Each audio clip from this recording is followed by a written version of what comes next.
우리에게 주시는 하나님의 말씀은 창세기 25장 19절로 34절 말씀입니다. 창세기 25장 19절부터 34절의 말씀입니다.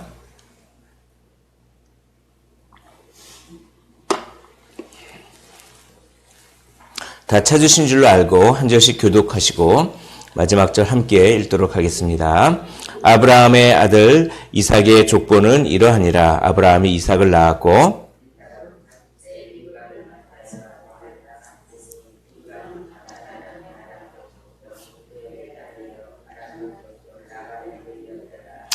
이삭이 그의 아내가 임신하지 못하므로 그를 위하여 여호와께 간구하매 여호와께서 그의 간구를 들으셨으므로 그의 아내 리브가가 임신하였더니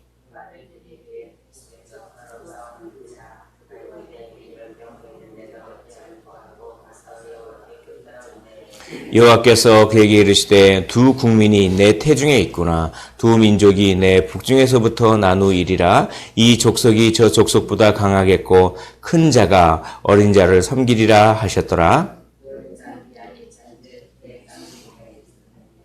먼저 나온 자는 붉고 전신이 털옷 같아서 이름을 에서라 하였고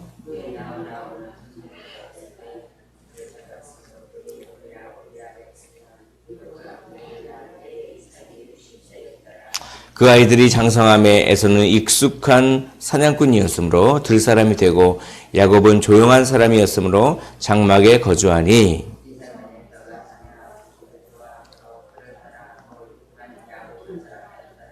야곱이 죽을 쑤었더니 에서가 들에서 돌아와서 심히 피곤하여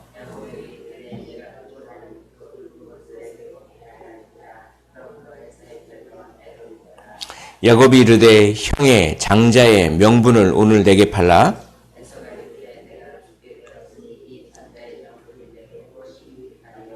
야곱이 이르되 오늘 내게 맹세하라. 에서가 맹세하고 장자의 명분을 야곱에게 판지라. 팥죽을 에서에게 주매 에서가 먹으며 마시고 일어나 갔으니 에서가 장자의 명분을 가볍게 여김이었더라. 아멘. 이제 아브라함의 생애가 마치고 이제 이삭의 이야기가 시작됩니다. 그런데 창세기에서 이삭의 이야기는 이렇게 짧게 지나가고 이삭은 아브라함과 거의 이제 같은 이야기 속에서 취급을 합니다. 이 창세기의 구조가. 그리고 아브라함이 이렇게 중요하고 이삭은 이렇게 살짝 지나가면서 야곱 이야기가 상당히 길게 강조가 됩니다. 그래서 어떻게 보면 창세기의 주인공 격 되는 사람은 야곱이라고 해도 과언이 아닐 정도로 야곱 이야기가 오히려 아브라함 이야기보다 길게 나오는 것이 창세기입니다. 왜냐하면 야곱을 통해서 12 아들들이 나오고 그것이 12지파로 돼서 내가 너에게 많은 자손을 주겠다라고 하는 것이 그 약속이 조금 더 구체화되는 그런 측면이 있기 때문에 야곱 이야기가 굉장히 비중 있게 다루어지는데 그게 이제 창세기의 구조죠. 모세가 이제 그런 구조로 썼는데 그래서 오늘 이삭 이야기가 아브라함 이야기가 끝나고 이삭 이야기가 시작되는 와중에서도 벌써 야곱 이야기가 먼저 살짝 암시가 되면서 에서와 야곱이 갈등이 있을 것이라고 하는 그래서 에서가 에돔이라고 하는 민족을 이루고 야곱이 이스라엘이라고 하는 민족을 이루게 된 거죠. 그 전까지는 족장 민족이라기보다는 큰 민족이라기보다는 어떤 부족 단위였는데 이제 야곱의 그 12 아들들을 통해서 이스라엘이라고 하는 하나의 민족을 이루게 되는 그래서 에돔이라고 하는 민족과 이스라엘이라고 하는 민족이 갈등이 있게 되는 그런 것들을 미리 다 내다보는 그런 것이 벌써 이삭 이야기가 시작되는 그때부터 이렇게 강조되고 암시가 되고 있습니다. 오늘 그래서 19절 보면 아브라함의 아들 이삭의 족보는 이러하니라 라고 하면서 아브라함이 이삭을 낳았고 그렇게 이렇게 이삭은 40대 새에 리브가를 맞이해서 아내를 삼았더니 이렇게 되고 그 다음에 이제 이렇게 보통 족보 같으면 누가 누구를 낳고 누가 누구를 낳고 이렇게 쭉 이렇게 이름을 먼저 쭉 이렇게 거론을 하는데 오늘은 여기에 벌써 이야기가 들어갑니다. 그러니까 보통 족보를 소개하는 것과는 약간 틀리고 이름을 먼저 쭉 나열하는 것이 아니라 거기에 먼저 이야기가 들어갈 정도로 이렇게 강조가 되어 있는 그런 모습입니다. 자, 20절 보면 이삭이 40세에 리브가를 맞이하여 아내를 삼았더니 라고 되어 있고 여기에 리브가에 대한 소개를 합니다. 리브가는 밧담 아람의 아람 족속 중 부두엘의 딸이요 아람 족속 중 라반의 누이였더라 라고 하면서 라반을 살짝 언급하면서 앞으로 야곱이 라반에게 가서 고생을 많이 하잖아요. 그런 것들도 살짝 이렇게 복선을 이렇게 깔고 있습니다. 자, 그 다음에 2절을 한번 보겠습니다.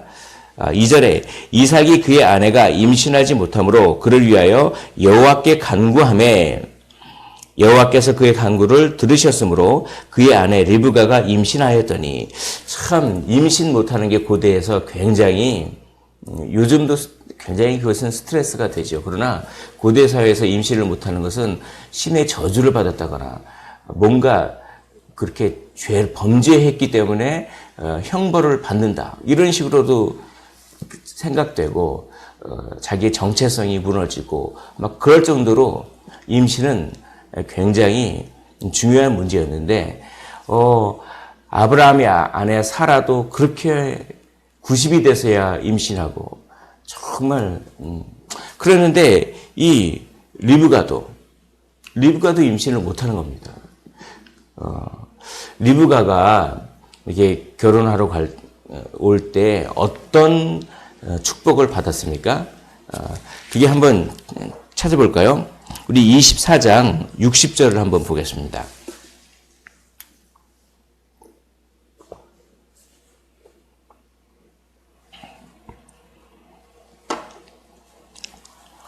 (24장 60절) 보면 리브가가 이제 결혼하러 올 때 이런 축복을 받았습니다. 리브가에게 축복하여 이르되 우리의 누이여 너는 천만인의 어머니가 될지어다. 내 씨로 그 원수의 성문을 얻게 할지어다. 이런 축복을 받고 이런 약속을 받은 거죠. 어떻게 보면 하나님으로부터 이런 약속을 받은 것입니다. 사람들의 입술을 통해서. 그래서 리브가는 자기는 임신이 잘 되겠지 이렇게 생각을 했을 거예요. 내가 천만인의 어머니가 된다는 것은 내가 많은 자손을 낳을 거다라고 하는 그런 생각이 있었겠죠.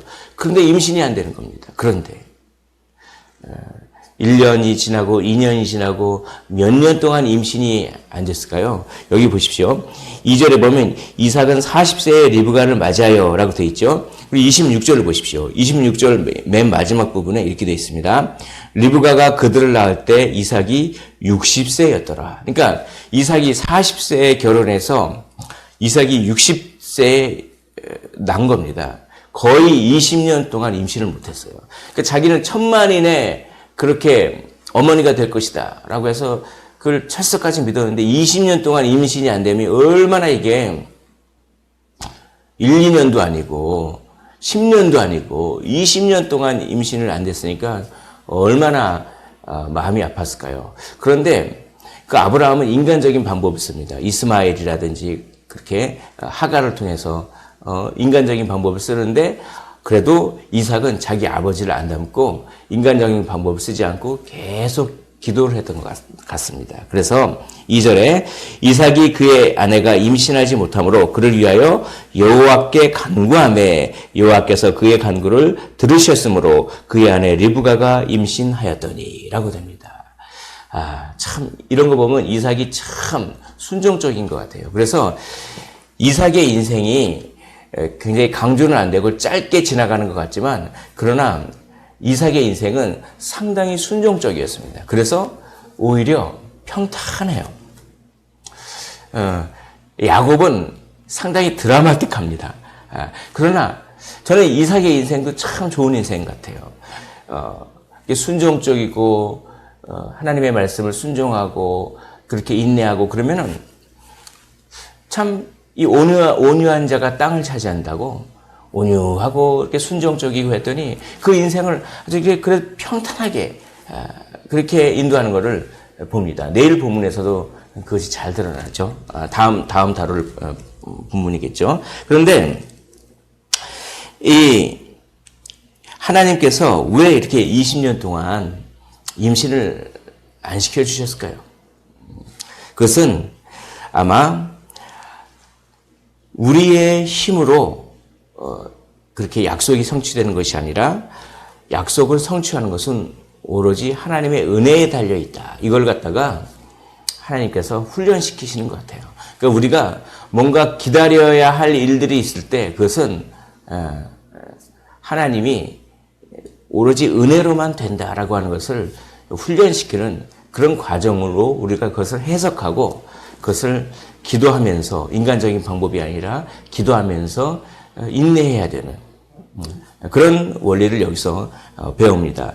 그런데 그렇게 임신을 했는데 그 아이들이 뱃속에서 막 싸우는데 그게 굉장히 어느 정도였냐면 막 자기 막 압박을 하는 거예요. 막 이게 막 배를 막 치고 해서 굉장히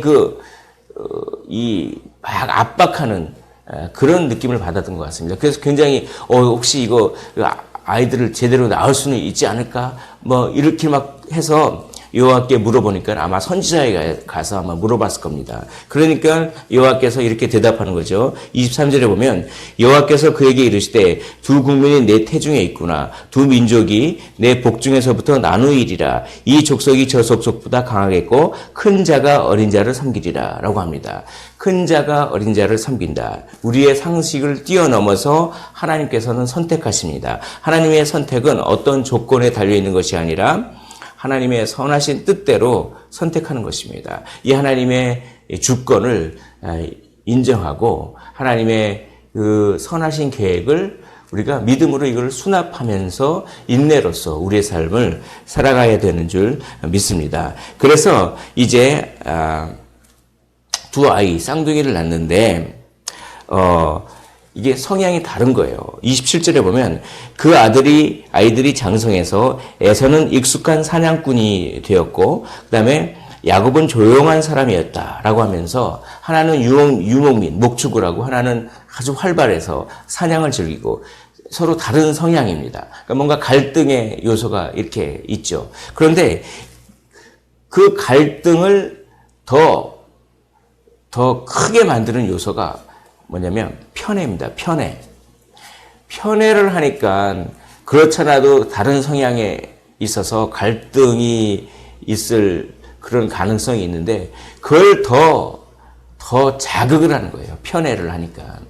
그러니까 아버지는 큰아들을 좋아하고 엄마는 작은 아들을 좋아하고 그러니 어떻게 되겠습니까?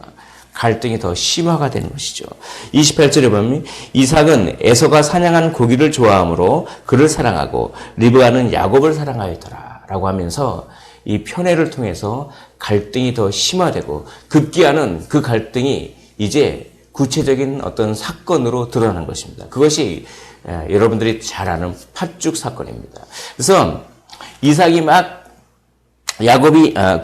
에서가 막 사냥하라고 들에서 막 이렇게 막 사냥하려고 피곤해서 들어왔는데 야곱은 그걸 이미 다 알고 있고 다 계산을 했습니다. 이게 우연히 이루어진 것이 아니라 다 계산을 하고 어떻게 합니까? 장자의 명분을 사기 위해서 팥죽을 끓여놓고 그걸 치밀하게 계산을 한 거죠. 그러니까 야곱은 아주 어떻게 보면 아주 계산적이고 그렇게 별로 냉정하고 자기의 이익을 위해서는 냉정하고 굉장히 얄밉게 구는 비겁하고 속임수요 그런 어떤 인간적인 그런 면모를 봅니다. 야곱은 그러나 장점이 있었는데 그것은 하나님의 축복을 사모했다는 것입니다. 하나님의 은혜를 사모했어요. 그런데 그 은혜를 사모하는 건 좋지만 방법이 잘못됐습니다.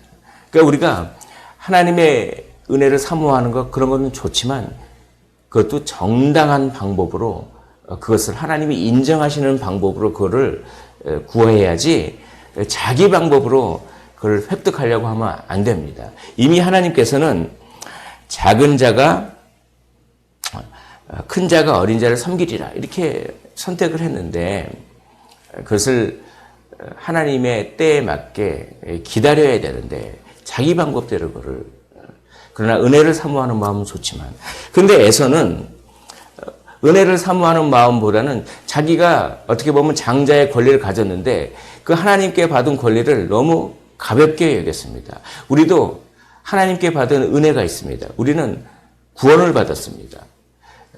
값없이 받았습니다. 그러나 값없이 받았다고 해서 대가가 없는 것은 아닙니다. 대가는 무엇입니까?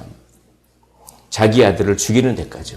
예수 그리스도가 십자가에 지시는 그 대가로 우리가 구원을 받았는데 그 구원을 값없이 받았다고 해서 너무 그 구원에 대해서 가볍게 여기면 오늘 에서와 같습니다. 에서는 자기가 받은 장자의 특권을 너무 가볍게 생각해서 어떻게 눈앞에 보이는 그 배고픔과 맞바꿔 버렸습니다. 그러니까 에서는 은혜를 사모하지 않았다는 것이죠. 그리고 눈앞에 보이는 그런 어떤 욕망과 욕심보다 하나님의 은혜를 더 가볍게 여기는 그런 잘못이 있었던 것입니다. 그래서 야곱은 은혜를 사모했지만 그 옳지 못한 방법으로 또 에서는 그 눈앞에 보이는 자기 욕심과 욕망을 채우기 위해서 하나님의 은혜를 별로 사모하지 않고 가볍게 여기고 하는 다 잘못된 것이죠. 둘 다 욕심입니다. 하나는 장자권을 가져가겠다는 그런 욕심, 또 하나는 자기 배고픈 걸 갖다가 이 장자권이 무슨 소용이냐라고 하면서 자기 배고픔을 그렇게 하겠다고 하는 그 욕심, 이 욕심 때문에 더 갈등이 심화되는 것입니다. 오늘 여기 보면 27절부터 34절 보면 갈등이 심화가 되는 어떤 요인들이 있습니다. 그게 뭐냐면 일단 성격이 다르면 갈등이 있을 확률이 많죠. 성향이 다르면 어쩔 수 없이 갈등의 소지가 있습니다. 성격이 다르면. 그런데 그걸 부추기는 게 뭡니까? 편애예요. 편애. 또 그걸 더 갈등을 심화시키는 게 뭡니까? 욕심입니다. 욕심. 배고픔을 채워야 할 욕심, 장자권을 채워야 할 욕심, 이런 것들 때문에 갈등이 심화가 되는 모습을 봅니다. 그러나 그 갈등을 정말 하나 되게 하기 위해서 예수 그리스도께서는 이 땅에 오셔서 우리의 죄를 다 뒤집어 쓰시고 십자가를 지셨다라고 하는 그런 면모를 오늘 여기에서 봅니다. 오늘 이 이삭의 이야기 초반부를 통해서 우리에게 주시는 교훈은 첫째로 하나님의 주권을 인정하고 하나님의 그 약속을 인정하고 우리가 인간적인 방법을 취하지 않는 것입니다. 기도하는 것입니다. 이삭이 그렇게 했듯이 두 번째는 무엇입니까? 두 번째는 하나님의 은혜를 사모하되 올바른 방법을 통해서 은혜를 사모하는 것입니다. 그리고 마지막으로 십자가를 바라보는 것이죠. 십자가를 바라볼 때 우리에게 있는 모든 갈등의 요소가 그 십자가를 바라봄으로 말미암아 이 갈등의 요소가 극복되는 그런 교훈을 우리 여기 얻을 수가 있습니다. 오늘 주님을 바라보십시오. 그리고 인내하시고 십자가를 바라보십시오. 그래서 사랑으로 그렇게 껴안는, 품는 그런 오늘 하루의 삶이 되시기를 주님의 이름으로 축원을 드립니다. 기도하겠습니다.